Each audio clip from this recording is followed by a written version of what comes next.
Olá pessoal, estou de volta para mais um vídeo do canal Em Busca do Eu, uma jornada interior. Nesse vídeo eu resolvi trazer um panorama geral, mas bastante resumido do que seria a explicação do livro A Doutrina Secreta, volume 1, Cosmogênese, e o volume 3, Antropogênese.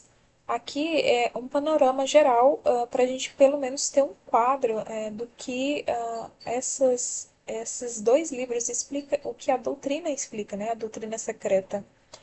Bom, eu vou pular a parte do estado em que o Uno absoluto, né, ou o Ein Sof, ele manifesta-se, né, no seu primeiro raio, Keter. Já tem vídeo aqui no canal falando sobre essa substância cósmica, né, pré-cósmica, chamada Mula Prakriti, e o Logos, né, que é justamente essa fase anterior ao período de atividade, chamado de Pralaya. Bom, o que acontece depois? Quando ocorre essa primeira manifestação do Uno, do Absoluto, que é o primeiro raio, Keter ou Brahman, esse processo segue-se à formação do mundo. Em primeiro lugar, a matéria cósmica, que antes era chamada de Mula Prakriti, agora assume outro nome, né? Ela possui agora vários nomes, mas vamos chamar aqui de matéria cósmica difusa, como a doutrina chama. Depois que essa matéria cósmica difusa pelo espaço, ela assume o torvelinho de fogo, que é o primeiro estágio da formação de uma nebulosa. A nebulosa ela se condensa e depois de passar por várias transformações, forma um universo solar, ou uma cadeia planetária, ou simplesmente um planeta, conforme o caso. Bom, já tem vídeo também no canal explicando sobre a cadeia planetária, né, como elas surgem, mas aqui eu vou dar uma pincelada também sobre isso. Então, é a partir daquele primeiro raio, ou primeira manifestação, que é Keter Brahman, que começa a manifestar-se os mundos, né, os sistemas que vão surgir. Então, considerando aqui aquele desenho ou símbolo que a própria Helena Blavatsky ela traz no livro A Doutrina Secreta, podemos fazer uma comparação com a Cabala. E aqui temos o triângulo, que são os três primeiros planos. Esses planos são chamados de planos ou reinos dementais, que são planos onde não há ainda propriamente a forma, né? Formas, por assim dizer. Ou seja, esses três primeiros planos que correspondem ao triângulo são os planos superiores do cosmos setenário. Ou seja, esses três planos são o mundo do espírito divino e sem forma. Na Cabala representa exatamente a tríade superior, Keter, Rokma e Binar. Bom, e os planos inferiores, os quatro planos abaixo da tríade, representam o mundo das formas, por assim dizer.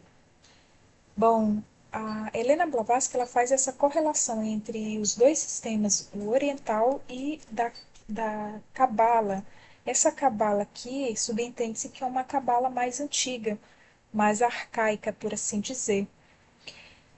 Aqui, Geburah e Gesed, eles estão dentro do mundo arquétipo, ou seja, existe uma diferenciação de um outro sistema que eu já tinha visto sobre a Cabala, onde o mundo do arquétipo, ou o mundo da emanação, seria a tríade, né? Seria a tríade superior, Keter, Rokma e Binah. No entanto, aqui, o mundo arquétipo, ele se apresenta aqui nessa linha abaixo, ou seja, dentro do mundo, vamos dizer assim, dos mundos inferiores.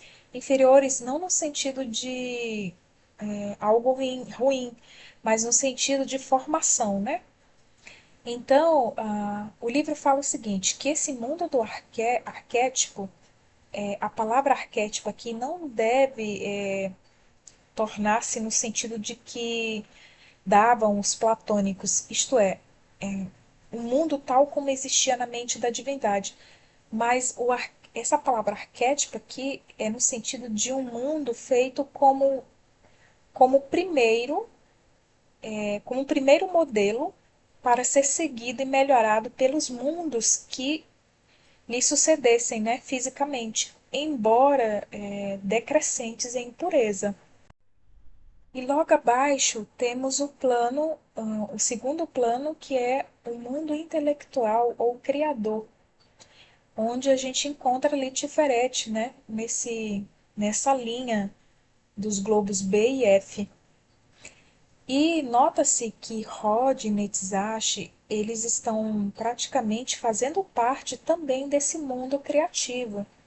Ou seja, existe uma natureza em Rod e Netzach que quando ela é elevada, né, ela entra nesse mundo intelectual e criador, em que pese Rod e Netzach também fazerem parte, junto com Yesod, do plano abaixo, ou seja, de um plano mais inferior ainda, que é o mundo substancial ou formativo. Bom, e por último, é o mundo físico ou material, que é justamente onde se encontra Malkuth e o globo D de dado, que é exatamente na representação a nossa Terra.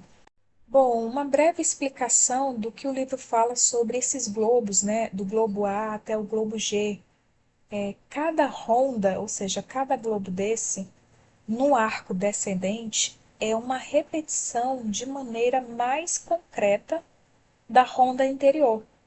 É a mesma coisa, por exemplo, de eu disser, por exemplo, que um raio, uma emanação no arco descendente é uma repetição de maneira mais concreta do raio anterior, no sentido da cabala, né? E aí continua. E cada globo, até a nossa quarta esfera, que é a esfera, a Terra atual, é uma cópia mais densa em material da esfera que a precede, em sua ordem sucessiva nos três planos superiores. Passando ao arco ascendente, a evolução espiritualiza e eteriza, por assim dizer, a natureza geral das coisas, colocando-as no mesmo nível do plano em que se acha o globo gêmeo, no arco oposto. Daí o resultado que, ao chegar no sétimo globo, ou seja, no globo G, em qualquer das rondas, ou seja, em qualquer dos globos, a natureza de tudo que evoluciona retorna à condição existente, porém num ponto de partida com a adição em cada vez de um grau novo e superior nos estados de consciência. Ou seja, quando a humanidade do globo D passar para o globo E, ou seja, essa humanidade ela vai estar no mesmo plano do globo C, em que pese o globo C ele ser a forma etérea, um mundo invisível, aqui no globo E também vai ser uma forma etérea. Porém, o grau de consciência ele vai estar um pouco maior, ou seja, vai ser um grau novo, né, de consciência. É aquela questão da espiral, né, da evolução em espiral, sempre voltando para o mesmo ponto, porém um grau de consciência maior. E aí, esse mesmo desenho ele vai se aplicar em outros sistemas, né, por assim dizer. Por exemplo, essa primeira tríade, ou seja, Brahman, Keter, o Uno, quando ele se manifestou, juntamente com ele se manifestou as sete hierarquias celestiais que foram emanadas, junto com esse primeiro raio. De modo geral, a doutrina secreta chama essas hierarquias de Jan Chohans, ou seja, um nome genérico, por assim dizer. No caso da Índia, eles são chamados de devas, ou deuses, ou poderes conscientes e inteligentes da natureza. No caso dos hindus, essas hierarquias vão ser chamadas de rishis e pitris. E no caso dos judeus, vão ser chamados de anjos. E aos antigos, de modo geral, eram chamados de deuses.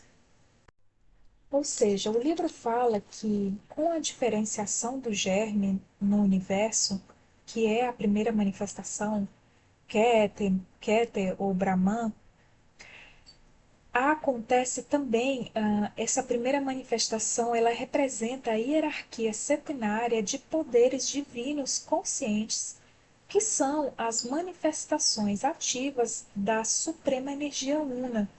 São eles os construtores e modeladores, numa palavra, os criadores de todo o universo manifestado, no único sentido em que se faz inteligível o nome de Criador.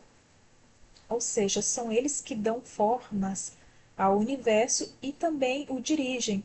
São os seres inteligentes que ajustam e controlam a evolução, encarnando em si mesmos aquelas manifestações da lei una que conhecemos como leis da natureza. Então, genericamente, são chamados de Jan Chohans, embora cada um dos diversos grupos tenha a sua denominação própria na doutrina secreta. Como eu falei, na mitologia hindu, essa fase da evolução é conhecida como a criação dos deuses.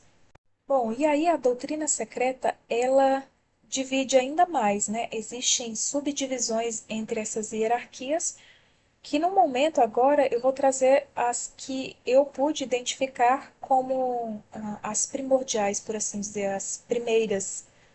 Então, o livro fala o seguinte, que essas sete hierarquias celestiais, os primeiros, né, são chamados de os primordiais, procedem do pai e mãe, espírito Ilé, ou Ilus, que é justamente essa primeira manifestação, que é a tríade.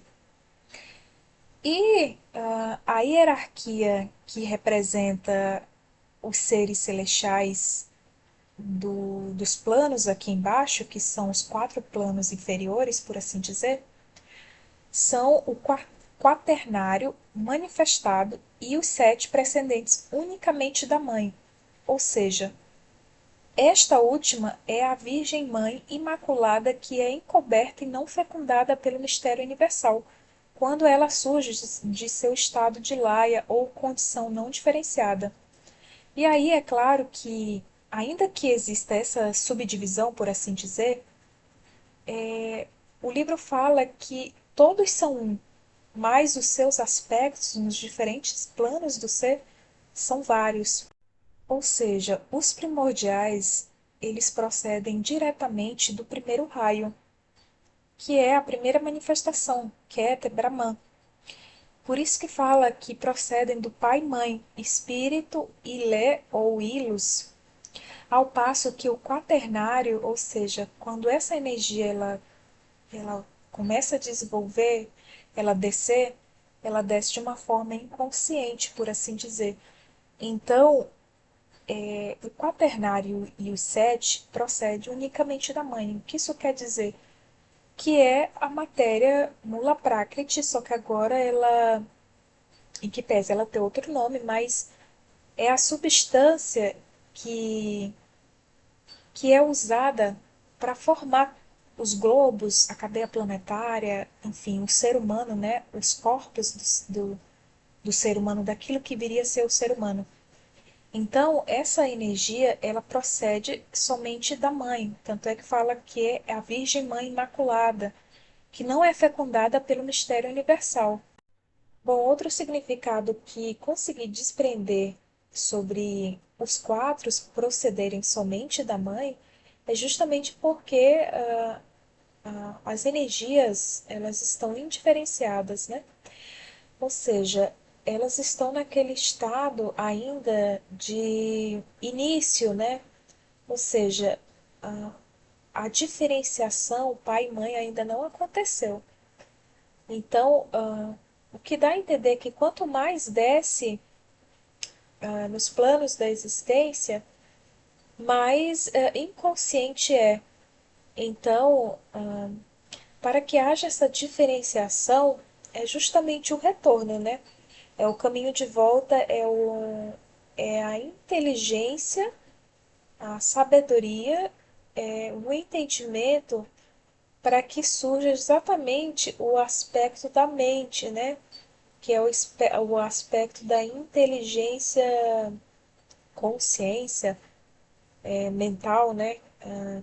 No sentido de diferenciar as duas energias, no caso pai e mãe, né? Ao meu ver, significa que essa energia, a princípio, ela é uma energia inconsciente, em que pese ela ser uma matéria cósmica difusa e, e os construtores usarem essa matéria para construir os globos, as cadeias planetárias e os veículos do homem, essa energia é exatamente, ela serve como base, mas ela é uma energia a princípio inconsciente. Bom, em outra parte, o livro fala que esses primordiais, que são exatamente os que procedem da primeira manifestação, que é Ket Brahman, esses primordiais são os seres mais elevados da escala da existência. São os arcanjos do cristianismo, ou seja, os que se recusaram a criar. Também são conhecidos na doutrina secreta como os exércitos dos filhos da luz, os filhos nascidos da mente do primeiro raio manifestado do todo desconhecido. São a raiz do homem espiritual. Só abrindo aqui um parênteses para ver exatamente o trecho do livro em que fala sobre essa parte da constituição do homem.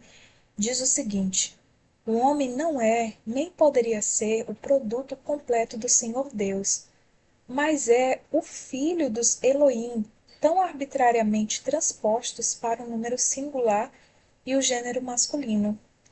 Os primeiros Giannis que receberam a missão de criar o homem à sua imagem podiam tão somente projetar as próprias sombras, a fim de que, como em um modelo delicado, sobre elas trabalhassem os espíritos da natureza. O homem é, sem dúvida alguma, formado fisicamente pelo barro da terra, mas os seus criadores e construtores foram muitos. Ou seja, quando ela quer dizer aqui que esses Dianes, eles receberam, os primeiros Dianes receberam a missão de criar o homem e a sua própria imagem, só podiam tão somente projetar as próprias sombras, é porque aquela hierarquia, ela é dividida exatamente na tríade superior e no quaternário, ou seja, nos sete globos ou sete sefirotes, que representam, essas sete sefirotes ou sete globos, representam esses primeiros Giannis que receberam a missão de criar. Não foram os primordiais que recusaram a criar. Logo, eu vou explicar que os Giannis ele tem uma subdivisão, né? Então, quando fala que os espíritos da natureza, significa o seguinte, que naquele último plano, que é o globo D, é o último quarto plano, ele representa, ali também tem seres celestiais, né? Ou faz parte da hierarquia celestial, que é justamente os espíritos da natureza, né? Em outros momentos o livro fala que são elementais, né? São eles que trabalham para formar a matéria, por assim dizer, o que é físico, né? Mas eles precisam de um molde para trabalhar, um modelo. E aqui ela fala sobre esse modelo. Bom, aqui é outro trecho do livro que fala justamente por quê, né? Explica o porquê dessa hierarquia ser os construtores do homem. Porque é exatamente esses seres divinos, celestiais, querubins, arcanjos, devas, seja lá qual nome for colocado neles, eles precisam, essas inteligências, né, como fala, espirituais, primárias, elas precisam passar pela fase humana. E aqui ela fala que essa fase humana não é somente a nossa humanidade terrestre, mas igualmente aos mortais que habitam todo e qualquer mundo.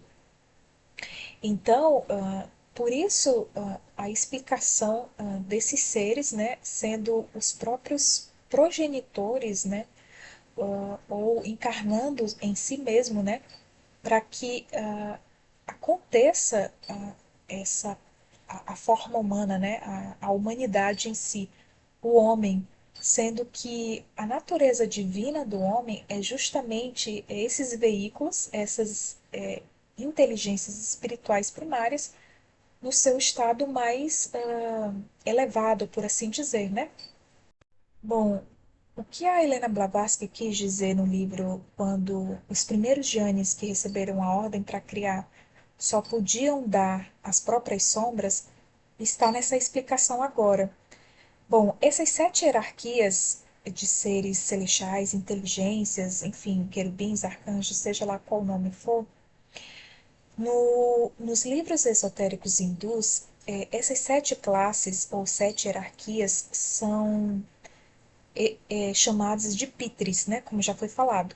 Entre eles existem duas espécies distintas.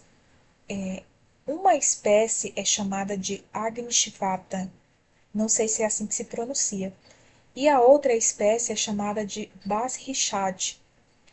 Bom, os Agishvatas são representados por três classes, que são justamente aqueles primordiais que são emanados diretamente do pai e mãe, ou seja, daquela manifestação, como eu falei no início.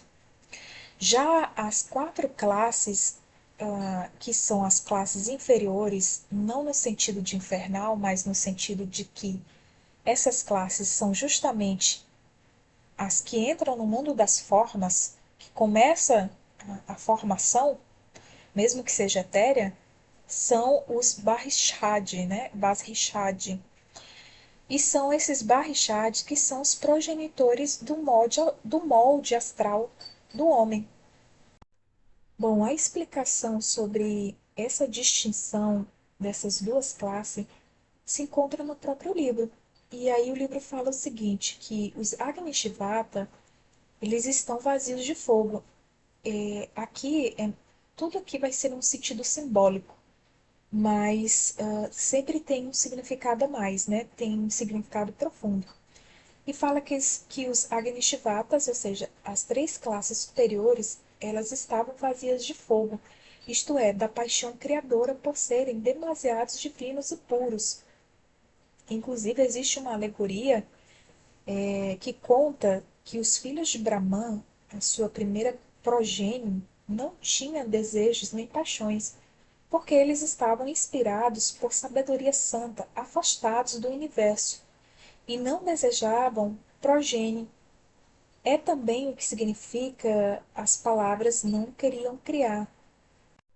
Bom, só para deixar mais claro, quando a Helena Blavatsky fala que os primeiros Giannis que foram chamados a criar a, o homem à sua imagem, podia dar tão somente as sombras, ela estava se referindo às classes inferiores, que são as quatro classes, são os Barrishad, e não os Agnistivatas, porque os Agnistivatas, eles são da classe superior por estarem próximo do Ono, ou seja, aquela primeira manifestação. Então, aqui só para deixar claro que ela estava se referindo aos Barrichat, as classes inferiores, que são justamente os seres que estão no mundo das formas. Ou seja, as primeiras emanações do poder criador estão demasiados perto da causa absoluta. São forças de transição, forças latentes, que só se desenvolverão nos próximos e sucessivos graus. E isso esclarece o caso. Daí existe uma simbologia, né, que fala sobre Brahman, que Brahman se sentiu irritado quando viu que aqueles espíritos encarnados saídos de seus membros não queriam multiplicar-se. Bom, temos agora uma noção por que que os Agnistivatas, eles não queriam criar, né?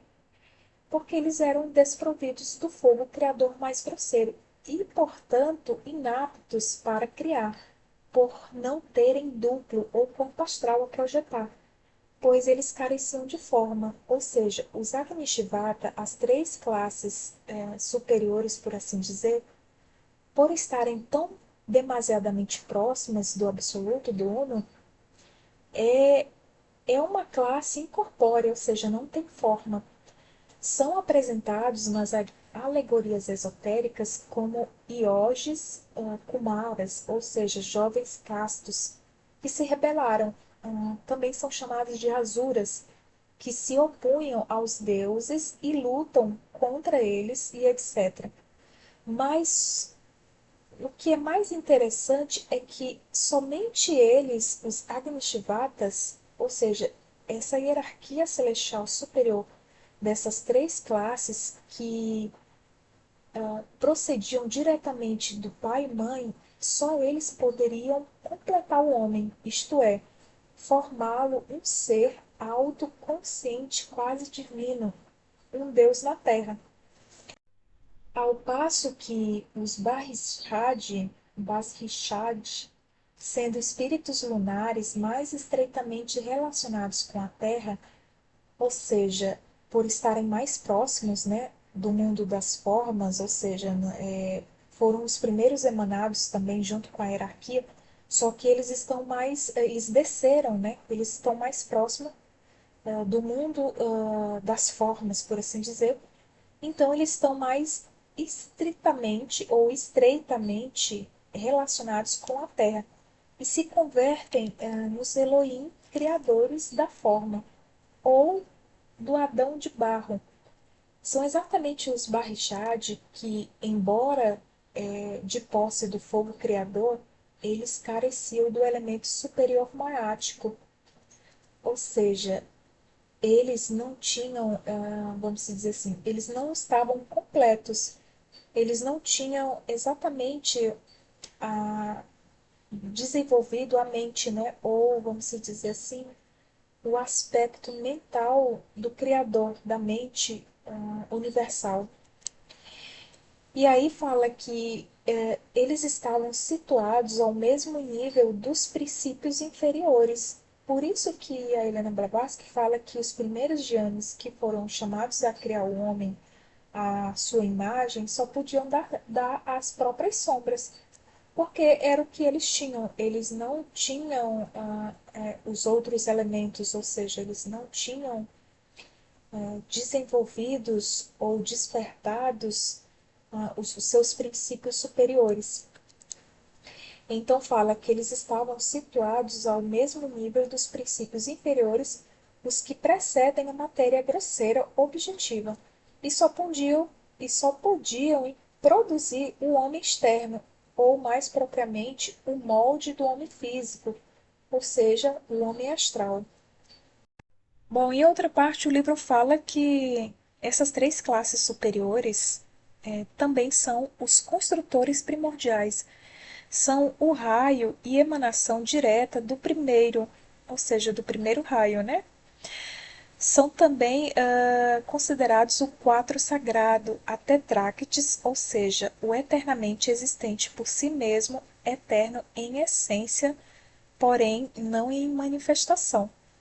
Isso porque quando o Uno absorver tudo de volta, reabsorver tudo de volta, essas três classes superiores, elas, elas voltam também, né, para o Uno e se tornam uma coisa só.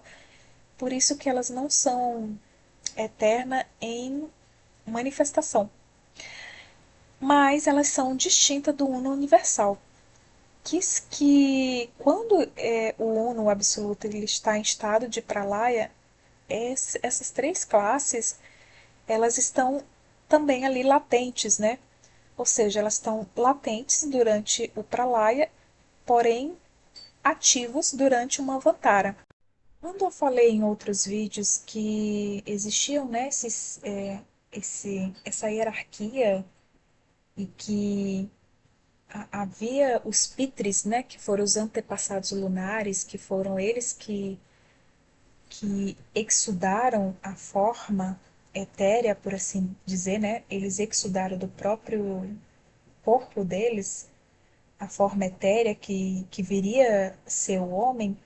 Isso aconteceu exatamente na primeira raça raiz do globo D, ou seja, do globo da nossa Terra, que é justamente o quarto plano. Ou seja, essa etapa da evolução, da formação do homem, daquilo que viria a ser o homem, e que foi justamente onde essas quatro classes, chamadas de Pitris ou de Basrishad, formaram, por assim dizer, né, exudaram do próprio corpo a, o duplo, né, o astral, o corpo astral, que viria a ser preenchido depois como forma humana, como matéria, o homem de barro, aconteceu exatamente nessa primeira raça raiz. Essas raças raízes foram aonde o homem começou a ser formado propriamente dito, porque até então ele tinha passado por outros reinos que eram o reino vegetal, como eu falei, aliás, o reino mineral, o vegetal e o animal, só que são os protíleos, né? São as formas etéreas do que seriam vegetal, animal, mineral hoje na Terra. Bom, e de forma bastante resumida, eu trouxe aqui as raças raízes, né? A primeira raça raiz foi chamada de nascidos por si mesmos, ou sem ossos, filhos do crepúsculo. Por que sem ossos? Porque a forma era muito etérea. E a Helena Blavatsky fala assim, ela dá o nome de homens aqui, né? Mas por não ter outra palavra para dar. Mas até então não era homens propriamente como o homem é hoje, né? E isso eu já falei em outros vídeos. E filhos do crepúsculo justamente porque foram os pitres, né? Foram essas quatro classes inferiores que puderam dar somente a sombra porque era o que eles tinham, no grau de evolução que eles estavam passando. Bom, a segunda raça raiz foram chamados de nascidos do suor, os filhos do crepúsculo. Ou seja, a primeira raça, ela gerou a segunda raça e assim sucessivamente. Lembrando aqui que eu vou trazer outros vídeos explicando mais detalhadamente sobre cada uma dessas raças, o que o livro fala, né, a respeito de cada uma, as características delas, enfim.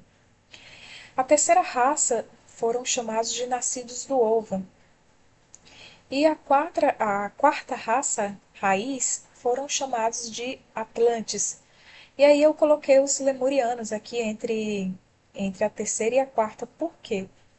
Porque os lemurianos, eles, vamos dizer assim, eles antecederam os Atlantes. Por que que eu coloquei assim? Porque em outra explicação, em outro vídeo, eu vou explicar mais detalhado, mas a princípio, essas sete raças, cada uma delas se subdivide em sete sub-raças. Isso também eu já falei em outro vídeo que está aqui no canal. Então, entre a terceira e a quarta raça raiz, houve essa subdivisão também.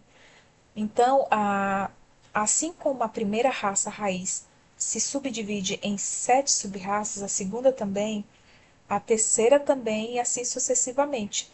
Então, foi entre essas sub-raças da terceira para início da quarta que os lemurianos eles surgiram, né? Ou eles apareceram, né? Por assim dizer, apareceram, mas a gente sabe da onde, né? São a formação do homem, faz parte da evolução da formação humana. E aí a quinta raça são chamados de arianos.